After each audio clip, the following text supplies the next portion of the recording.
السلام عليكم. سؤال يطرح نفسه، أيهما أخطر على الكويت؟ خلية داعش اللي فجرت في مسجد الصادق، ولا الخلية المنتمية لحزب الله اللي مسكوها أمس وبحوزتها أسلحة؟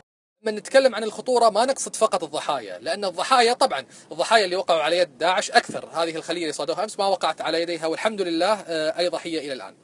لكن إذا أردنا أن نأخذ كل أبعاد القضية في المقارنة، رأيي الشخصي بأن خلية حزب الله أخطر بكثير من خلية داعش اللي فجرت في مسجد الصادق، وذلك لعدة أسباب. السبب الأول أن اللي فجر من داعش دخل بحزام ناسف واحد من خارج الكويت وفجر هذا التفجير الكبير، بينما خلية أمس بحوزتها 19 ألف كيلو متفجرات يستطيعون أن يصنعوا منها آلاف الأحزمة الناسفة.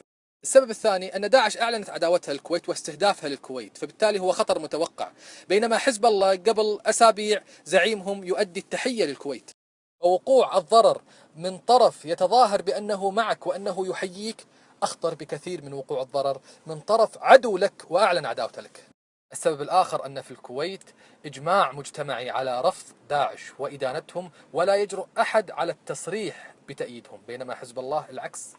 فما زال هناك في الكويت من يعتقد بأن حزب الله حزب مقاوم وشريف، بينما هو يتحالف مع أفسد وأوحش وأشرس الأنظمة وهو النظام السوري. فلا شك لمن يأتيك الضرر من جهة هناك اتفاق وإجماع على إدانتها، غير لمن تأتي الإساءة من جهة هناك منا من يدين بالولاء لها. هذه باختصار الأسباب التي تجعلني أعتقد بأن خلية حزب الله التي ألقي القبض عليها أمس أخطر من خلية داعش اللي فجرت في مسجد الصادق، وملة الإرهاب واحدة.